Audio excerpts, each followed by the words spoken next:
শুভ সকাল সুপ্রিয় শিক্ষার্থীবৃন্দ।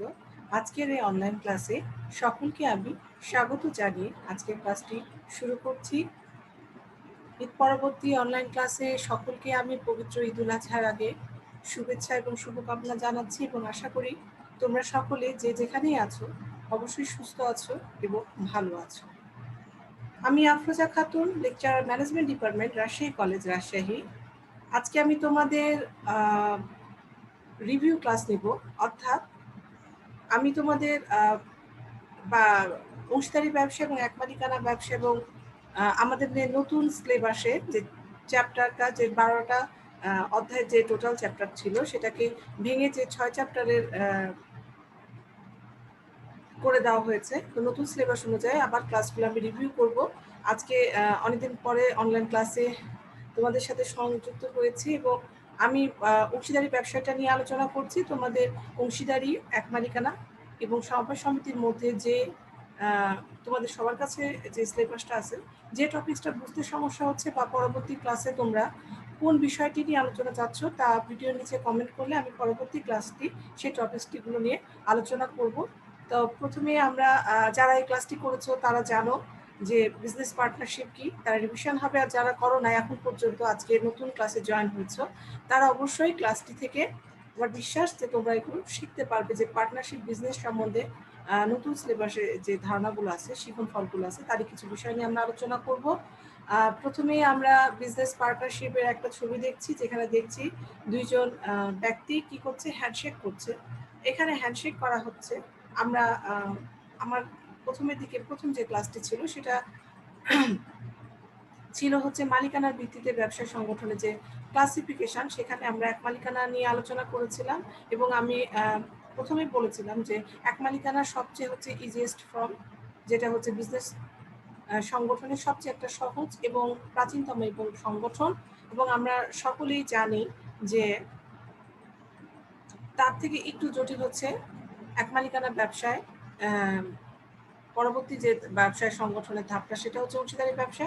আমরা সকলে জানি যে এক মালিকানা ব্যবসাটি যেমন সোজা এবং এটা পৃথিবীব্যাপী খুব জনপ্রিয় ব্যবসা, এবং এর ব্যবসায়ের যে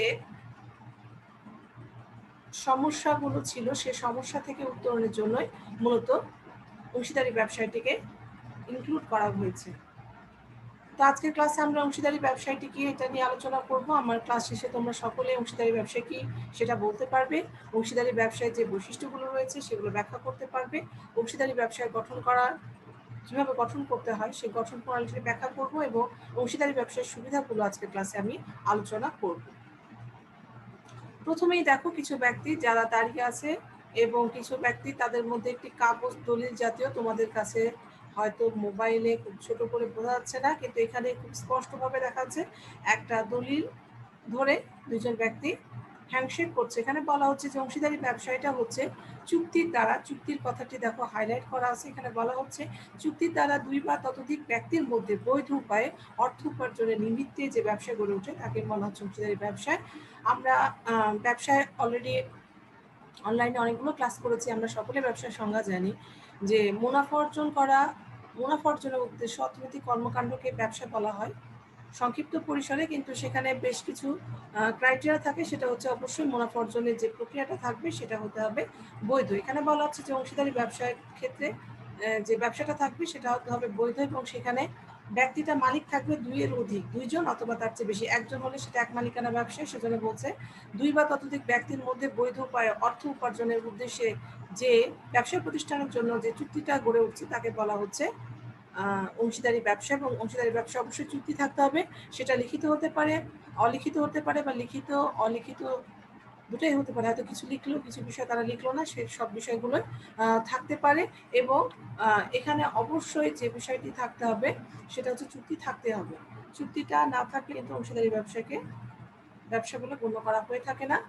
অংশীদারি ব্যবসায় একটা আইন আছে 1932 সালে, অংশীদারি আইন অনুসারে বলা হচ্ছে যে সাধারণত মানে অংশীদারি ব্যবসাটাকে দুই ভাগে দেখানো হয়, একটা সাধারণ, একটা হচ্ছে ব্যাংকিং। যারা ইতিমধ্যে ক্লাস করেছো তারা এই বিষয়গুলো খুব সুন্দরভাবে বুঝতে পারবে, তাদের রিভিশন হবে। আমার আশা আমরা এই ক্লাস শেষে, এই টপিকসগুলো শেষে আমরা এক্সাম নিয়েছিলাম, তাই না? তো তোমাদের এই বিষয়গুলো পড়া হচ্ছে, আবার আমার সাথে রিভিশন করো। আর যদি কোনো একটা টপিক্সের সমস্যা থেকে থাকে তাহলে আবার বোঝার চেষ্টা করো, বা ভিডিও নিচে করলে আমি সেই প্রশ্নগুলোর উত্তর অবশ্যই দিব। আগামী ক্লাসে আমি প্রশ্নগুলোর উত্তর দিব, এবং এখন ধারাবাহিকভাবে আমি আবার ক্লাসে তোমাদের সাথে সম্পৃক্ত থাকবো। 1932 সালে যে আইন, সেখানে বলা হচ্ছে যে অংশীদারি ব্যবসাটা দুইটা ক্যাটাগরি হতে পারে, একটা সাধারণ অংশীদারি ব্যবসা, একটা হচ্ছে ব্যাংকিং অংশীদারি ব্যবসায়। সাধারণ অংশীদারি ব্যবসায় সর্বনিম্ন সদস্য সংখ্যা 2, অবশ্যই একজন হবে না, 2 বা ততোধিক, এই জন্য বলছে সর্বনিম্ন 2, এবং সর্বোচ্চ 20 জন অথবা 20 জন। আর ব্যাংকিং ব্যবসার ক্ষেত্রে সর্বনিম্ন সদস্য সংখ্যা 2 থাকবে, সদস্য মালিক, এবং সর্বোচ্চ সদস্য সংখ্যা থাকবে 10 জন। চুক্তি অংশীদারি ব্যবসার মূল ভিত্তি আমি বললাম না, চুক্তি ছাড়া অংশীদারি ব্যবসাটাকে কি করা যায় না, কল্পনা করা যায় না। অবশ্যই এর মধ্যে একটা চুক্তি থাকতে হবে, ডিড থাকতে হবে, এবং চুক্তি ছাড়া অংশীদারি ব্যবসা কখনো হতে পারে না। তো এটাই মূলত অংশীদারি ব্যবসার একটা সংজ্ঞা বলা চলে। প্রাথমিক ধারণা যে কয়েকজন ব্যক্তি, যেমন ধরো জনি, রিফাত, সনি, এই তিনজন বন্ধু মিলে কি করলো, যে আমরা একটা ব্যবসা করবো বলে ঐক্যমতে আসলো। কি হলো, এখানে 3 জন ব্যক্তি ঐক্যমতে আসলো, মানে কি 3 জনে বসে মানে বোঝাপড়া করলো কি ধরনের ব্যবসা করবে। এইটাই হচ্ছে যে বোঝাপড়াটা হওয়া। তারা কিছু বিষয়টা লিখতে পারে, আবার যদি মনে করে যে তারা এই বিষয়গুলো লিখতে চাচ্ছে না, তারা নিজেদের মধ্যে আলাপ আলোচনা করে নিতে যাচ্ছে, তাহলেও সেটা কিন্তু অংশীদারি ব্যবসাটা হবে, কারণ মৌখিক চুক্তি গ্রহণযোগ্য। তো লিখিত চুক্তিটা বলে বেশ কিছু সুবিধা আছে, আমরা ক্লাসগুলোতে জানি। আর অলিখিত চুক্তির কিছু অসুবিধা আছে, তো আমরা যখন নিবন্ধনটা করবো তখন এই বিষয়গুলো নিয়ে আবার আলোচনা করব। আমরা এরপরে সংজ্ঞা থেকে বেশ কিছু বৈশিষ্ট্য আমি বলেছি। প্রত্যেকটা জিনিসের ক্রাইটেরিয়া মূলত তার সংজ্ঞাতে উল্লেখ থাকে। আমরা জানি যে 2 বা ততোধিক ব্যক্তি এখানে বলা হচ্ছে, এখানে তাহলে মাঝে কিছু বৈশিষ্ট্য থাকবে। তো আমরা জানি যে চুক্তিবদ্ধ সম্পর্কের উপর ভিত্তি করে অংশীদারি ব্যবসা গঠিত হয়, ফলে এই চুক্তিটা অংশীদারি সম্পর্ক ব্যবসার একটি অন্যতম বৈশিষ্ট্য থাকে।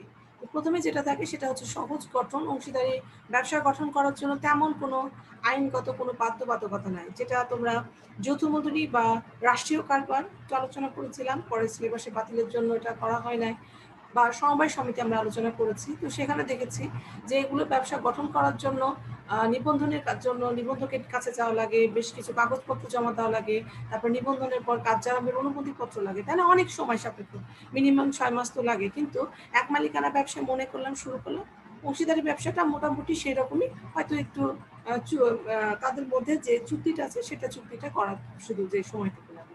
ফলে বলা চলে যে অংশীদারি ব্যবসা গঠন করা খুব সোজা। এক মালিকানার চেয়ে কঠিন হলে অন্য যে কোনো ব্যবসার থেকে এর গঠন প্রণালী খুব সোজা, এবং এখানে চুক্তিটা যেটা বললাম সেটা মৌখিকভাবেও কিন্তু আগে শুরু করলাম, পরে চুক্তির মানে চুক্তির বিষয়টা লিখিত করা যায়, ফলে অংশীদারি ব্যবসা গঠন করাটা খুব সোজা।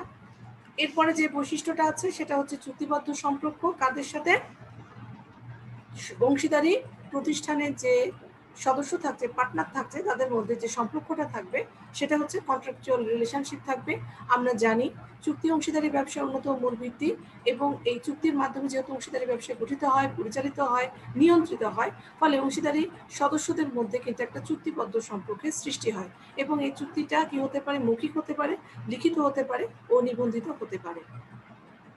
অংশীদারি ব্যবসায়ের সদস্য সংখ্যা আমরা জানি, অংশীদারি ব্যবসায়ের সদস্য সংখ্যা প্রথমে সংজ্ঞাতে আমরা বলেছি যে সাধারণের ক্ষেত্রে সর্বনিম্ন 2 এবং সর্বোচ্চ 20 বা 20 জন, এবং ব্যাংকিং অংশীদারি ব্যবসার ক্ষেত্রে সর্বনিম্ন 2, সর্বোচ্চ 10 জন।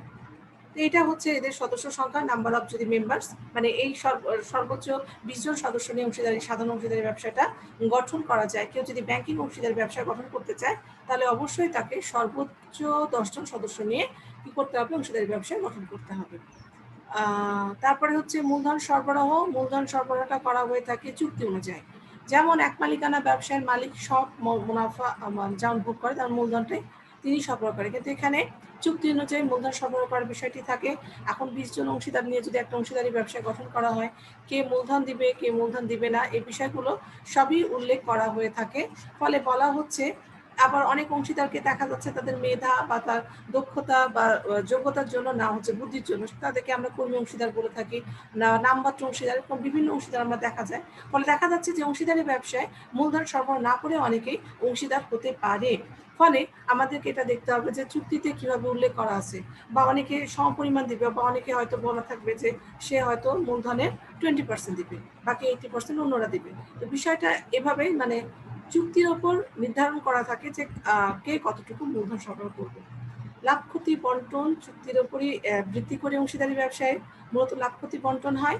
আমরা এখন পর্যন্ত দেখে আসছি যে এক মালিকানার ক্ষেত্রে লাভ হোক ক্ষতি হোক সেটা মালিক একাই কি ভোগ করবে বা বহন করবে, কিন্তু এখানে দেখা যাচ্ছে যে অংশীদারি ব্যবসায় চুক্তিতে যে উল্লেখ থাকবে তার উপর ভিত্তি লাভ ক্ষতি বঞ্চিত হবে।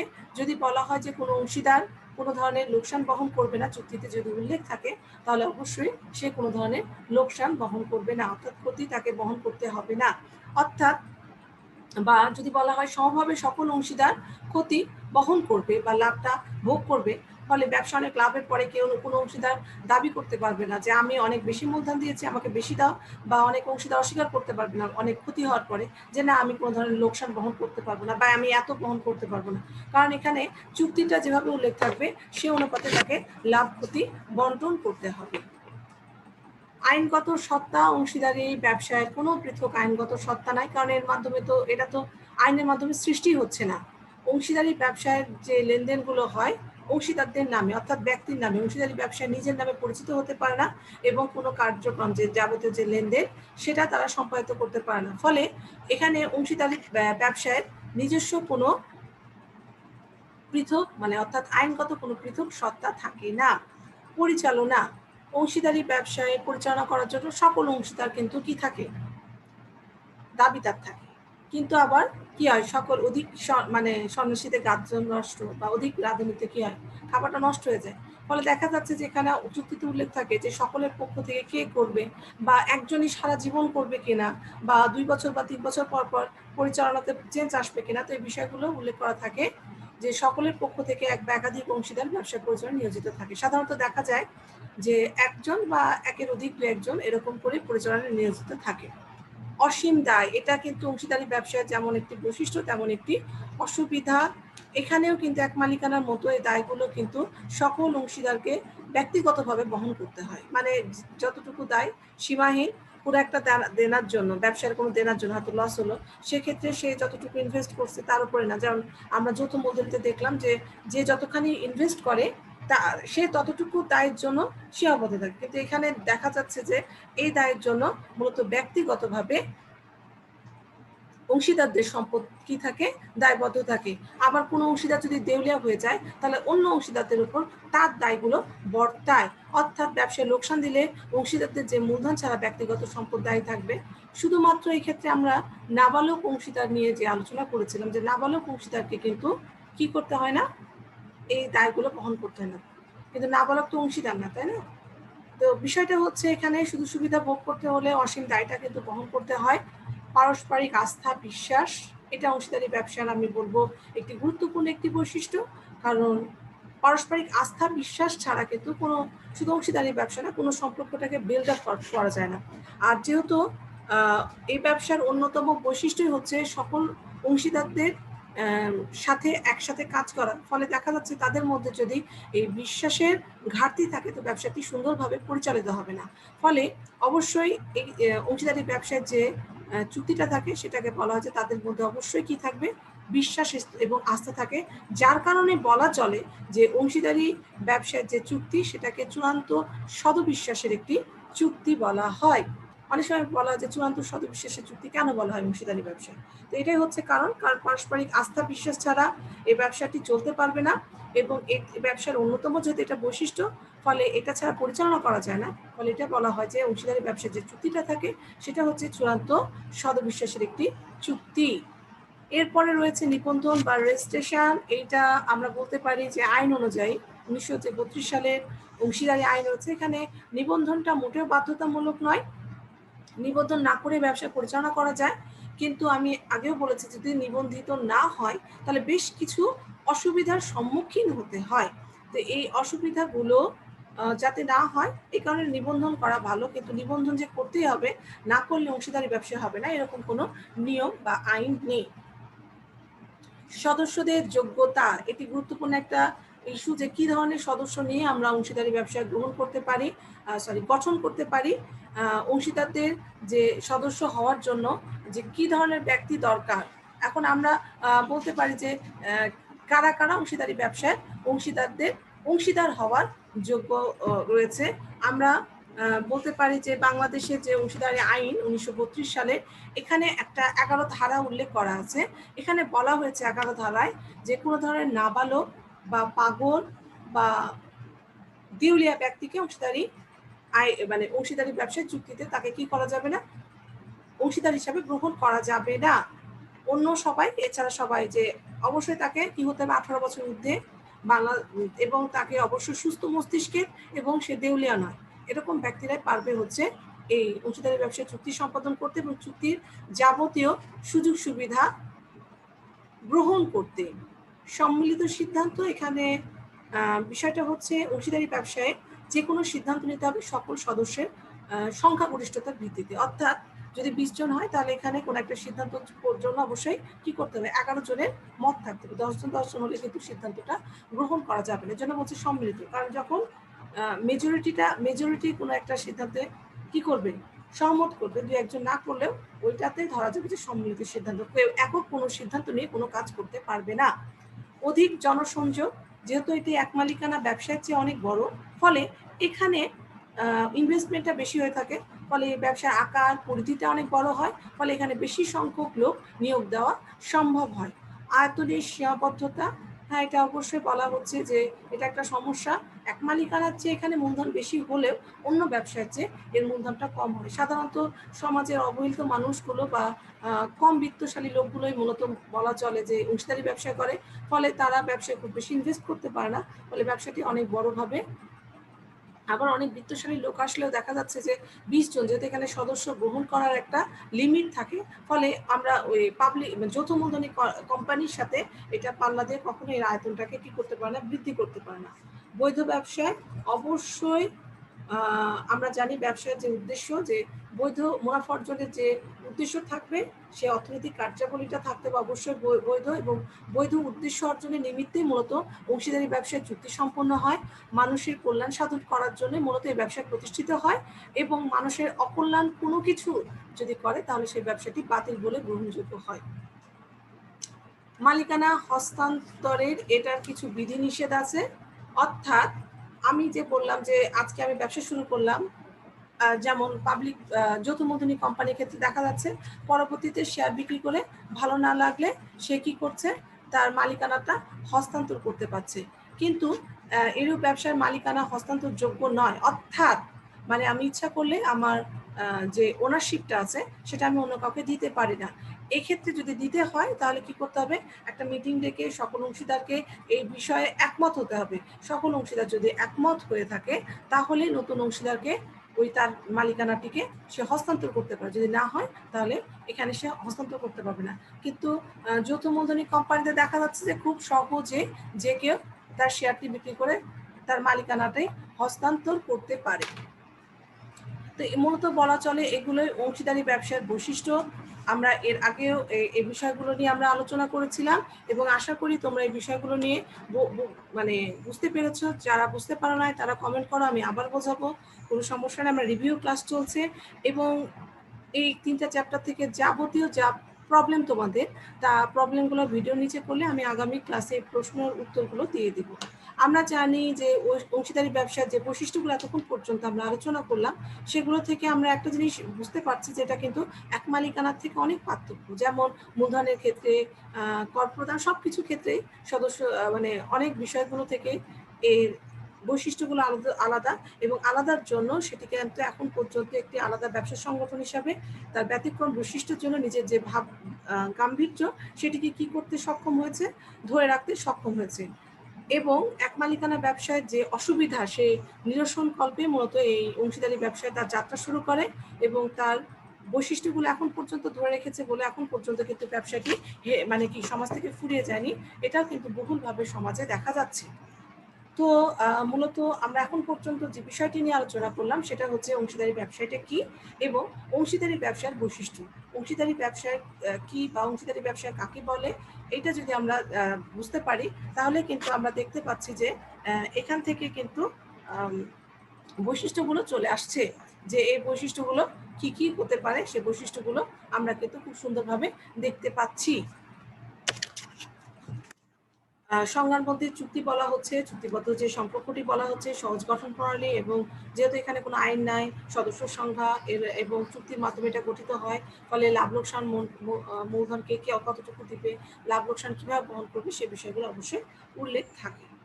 এরপরে যে বিষয়টি নিয়ে আমরা আলোচনা করব সেটা হচ্ছে অংশীদারি ব্যবসার গঠন পদ্ধতি, অর্থাৎ ফরমেশন অফ পার্টনারশিপ বিজনেস। আমরা জানি যে অংশীদারি ব্যবসা গঠন করা খুব সোজা। চুক্তি সম্পাদনের যোগ্য এরকম কোনো ব্যক্তি, অর্থাৎ চুক্তি সম্পাদনের যোগ্য এরকম 2 বা ততোধিক কোনো ব্যক্তি যখন মুনাফা অর্জনের উদ্দেশ্যে যখন কোনো অংশীদারি ব্যবসা গঠন করছে, তখনই কিন্তু বলা হচ্ছে এটা হচ্ছে অংশীদারি ব্যবসা।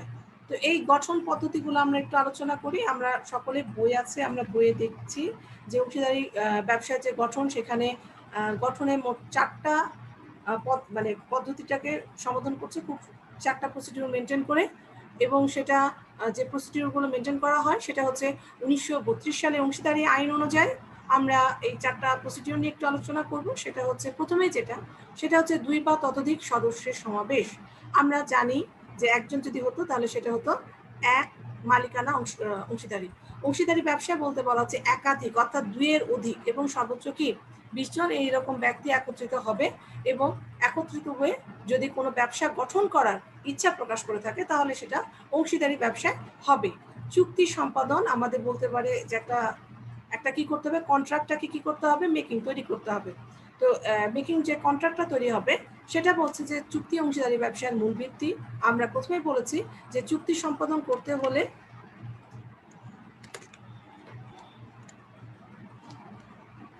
যে কোনো ব্যক্তি চুক্তি সম্পাদনের যোগ্য হতে হবে। আমরা জানি যে পাগল হওয়া চলবে না, নাবালক হওয়া চলবে না, অর্থাৎ একটা প্রাপ্তবয়স্ক সুস্থ মস্তিষ্ক এবং দেউলিয়া নয় এমন কোনো ব্যক্তি একত্রিত হয়ে 2 বা ততোধিক ব্যক্তি চুক্তি সম্পাদন করতে পারে।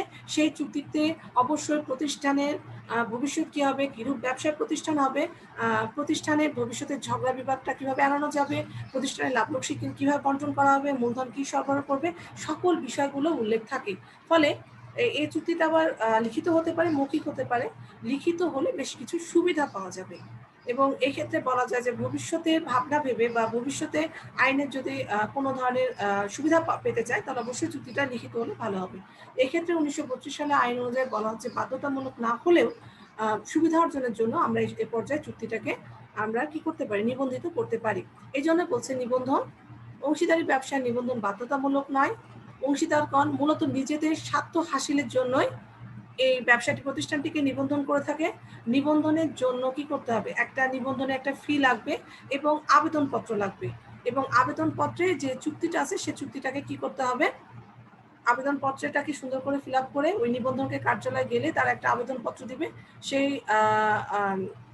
কাগজগুলো আবেদনপত্রটি পূরণ করে একটা নির্ধারিত ফি দিয়ে যে প্রতিষ্ঠানে যে চুক্তিপত্র আছে সেই চুক্তিপত্রটা কি করতে হবে, একসাথে অ্যাটাচ করে নিবন্ধকের কার্যালয়ে জমা দিতে হবে। এবং নিবন্ধন কি করবে, নিবন্ধক যে রেজিস্ট্রার উনি কি করবেন, এই তথ্যাবলীগুলো পরীক্ষা নিরীক্ষা করে যদি সন্তুষ্ট হন তাহলে সেই প্রতিষ্ঠানটিকে তালিকাভুক্ত করে নেবেন, এবং এই প্রতিষ্ঠানের তালিকাভুক্তি হওয়ার প্রক্রিয়াটিকে নিবন্ধন বলা হচ্ছে। এবং নিবন্ধন হলে প্রতিষ্ঠানটি বেশ কিছু সুবিধা পায়। ফলে অংশীদারগণ নিজেদের স্বার্থ হাসিলের জন্য মূলত অংশীদারি ব্যবসায়িক প্রতিষ্ঠানটিকে নিবন্ধন করে। লাইসেন্স গ্রহণ আমরা বলতে পারি যে বাংলাদেশের যে প্রচলিত আইন, সেক্ষেত্রে সিটি কর্পোরেশন বা পৌর এলাকায় ব্যবসা প্রতিষ্ঠান পরিচালনা করতে হলে ট্রেড লাইসেন্সের প্রয়োজন হয়। ফলে অংশীদারি ব্যবসায় যেহেতু আইনসম্মত একটি প্রতিষ্ঠান, এবং এরা যদি সিটি কর্পোরেশন বা পৌর এলাকায় কাজ করতে গেলে তারা তাদের কি করবে, প্রয়োজনীয় ট্রেড লাইসেন্সটিকে সংগ্রহ করতে হবে। তো এগুলো মূলত প্রতিষ্ঠান 2 এর অধিক লোক একত্রিত হবে একটি সুস্থ মস্তিষ্ক সম্পন্ন পূর্ণবয়স্ক মানে প্রাপ্তবয়স্ক এবং দেউলিয়া নয় এরকম কোন ব্যক্তি চুক্তির মাধ্যমে কি করতে পারে, গঠন করতে পারে, এবং নিজেদের ভবিষ্যৎ সুরক্ষার জন্য চুক্তিটাকে কি করা, লিখিত করা ভালো, এবং নিবন্ধন করলে তারা আইনগত সুযোগ সুবিধা পায় এবং প্রচলিত আইন অনুযায়ী বাংলাদেশের যে ট্রেড লাইসেন্সটা সংগ্রহ করতে হয়। তো মূলত এটাই হচ্ছে বলা চলে অংশীদারি ব্যবসার যে আমরা গঠন, সেই গঠন পদ্ধতি এটাই। সর্বশেষ যে বিষয়টি নিয়ে আজকের ক্লাসে আমি আলোচনা করব, এর আগে আমরা আলোচনা করেছিলাম, কারো যদি সমস্যা থাকে এখন বুঝে নিবে, যদি আর কোনো প্রশ্ন থাকে অবশ্যই অবশ্যই কি করবে, ভিডিওর নিচে প্রশ্ন করলে আমি আগামী ক্লাসে সেই প্রশ্নগুলো উত্তর দিব। এবং কোন টপিক্সে তোমাদের সবার কাছে সিলেবাস আছে, কোন টপিক্সটা এক মালিকানা যদি কোনো একটা টপিক্স বা অংশীদারি কোনো টপিক্স বা সমবায় সমিতির যে টপিক্সের যে সমস্যাগুলো থাকবে সেগুলো জানাবে। আর বাকি যে 3 চ্যাপ্টারের কথা বলছি সে চ্যাপ্টারে যদি কোনো সমস্যা থাকে তাহলে অবশ্যই তোমরা সুশান্ত স্যারের সাথে যোগাযোগ করবে। স্যারের ভিডিও আছে, আমাদের যেটা কমন মেল আছে সেখান থেকেও মেল করলে কিন্তু আমরা জানতে পারবো। আমরা জানি যে এক মালিকানা ব্যবসার ক্ষেত্রে যে সমস্যাগুলো ছিল সেই সমস্যাগুলো সমাধান করার উদ্দেশ্য নিয়ে মূলত অংশীদারি ব্যবসায় গঠন করা হয়েছে। ফলে পণ্যদ্রব্য উৎপাদন ও বন্টনের ক্ষেত্রে ব্যবসার একটি গুরুত্বপূর্ণ ভূমিকা অবশ্যই রয়েছে। ফলে এখন পর্যন্ত ব্যবসাটি টিকে রয়েছে এবং আমরা বললাম যে কিছু ব্যতিক্রমী বৈশিষ্ট্যের জন্য কিন্তু এখন পর্যন্ত ব্যবসাটি তার নিজস্বতা ধরে রাখতে সক্ষম হয়েছে। প্রথমে যে বিষয়টি নিয়ে আলোচনা করব সেটা হচ্ছে সবচেয়ে বড় যে অ্যাডভান্টেজ, সেটা হচ্ছে ইজি ফরমেশন বা সহজ গঠন। এটি খুব সহজে গঠন করা যায়। এক মালিকানার চেয়ে একটু মানে জটিল, খুব বেশি জটিল না, কিন্তু অন্য যে কোনো ব্যবসার চেয়ে কয়েকজন ব্যক্তি একত্রিত হয়ে একটা চুক্তির মাধ্যমে কিন্তু ব্যবসাটা গঠন করতে পারে। তার জন্য কোনো আইনগত আনুষ্ঠানিকতা নাই, বাধ্যবাধকতা নাই।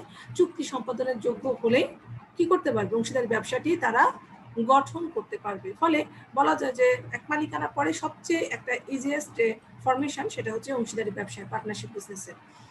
এরপরে যেটা রয়েছে সেটা হচ্ছে অধিক মূলধন। একাধিক ব্যক্তি যেহেতু এই ব্যবসায় প্রতিষ্ঠানের সাথে সম্পৃক্ত হয়, এক মালিকানা একজন, এখানে কি হচ্ছে সর্বোচ্চ 20 জন। ফলে দেখা যাচ্ছে এখানে যে মূলধনটা আসবে সেই মূলধনটা কিন্তু অনেক বেশি হবে। ফলে প্রয়োজনে নতুন অংশীদার নিয়ে বা আমরা 10 জন নিয়ে শুরু করলাম, আমরা পরবর্তীতে কিন্তু আমাদেরকে আরো 10 জন সদস্য অংশীদার সংগ্রহ করার বা জয়েন করার কি থাকে, আমাদের ক্ষমতা থাকে।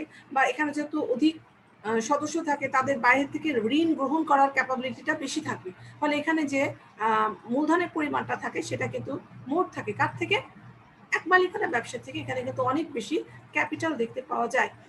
আমরা জানি যে মূলধন যেটা সেটা হচ্ছে কিন্তু একটা যে কোনো প্রতিষ্ঠানে কি চালিকা শক্তি। ফলে এখানে যখন অনেক বেশি মূলধন হবে তখন কি হচ্ছে, অংশীদারি ব্যবসাটা গঠন করা, অংশীদারি ব্যবসাটা পরিচালনা করা, নিয়ন্ত্রণ করাটা সুবিধা হচ্ছে। এরপরে যেটা রয়েছে সেটা হচ্ছে ঝুঁকি বন্টন, শেয়ারিং রিস্ক। আমরা বলতে পারি অংশীদারি ব্যবসা যেটা একাধিক অংশীদার থাকে ফলে মানে যে ঝুঁকিটা থাকে সদস্যদের মধ্যে বন্টন করা হয়, তাই না? সদস্যদের মধ্যে বন্টন করা হচ্ছে কাদের সাথে, ঝুঁকিটা একাধিক অংশীদার থাকার ফলে চুক্তির শর্ত অনুযায়ী, ফলে কারো একক উপরে চাপ পড়ছে না। এক মালিকানাতে সব চাপটা মালিকের নিজের উপরে থাকে, এগুলো একটি আমাদের সমস্যা। কিন্তু এখানে যেহেতু অংশীদারি ব্যবসায় এই ঝুঁকি বন্টনের যেহেতু অনেক অংশীদার থাকে ফলে ঝুঁকি বন্টন করাটা অনেক সুবিধা হয়ে থাকে। তারপরে বলা হচ্ছে দক্ষ পরিচালনা ও ব্যবস্থাপনা। আমরা বলতে পারি যেহেতু এখানে একাধিক অংশীদার থাকে এবং সকলের মধ্যে যে বেশি এফিশিয়েন্ট তাকে মূলত পরিচালনার দায়িত্ব দেওয়া হয় বা ম্যানেজমেন্টের দায়িত্ব থাকে। আবার অনেক ক্ষেত্রে দেখা যায় কোনো দক্ষ ব্যক্তিকে শুধু তার মেধা, দক্ষতা, অভিজ্ঞতার জন্য মূলত কি করা হচ্ছে, প্রতিষ্ঠানের অংশীদার হিসেবে গ্রহণ করা হচ্ছে।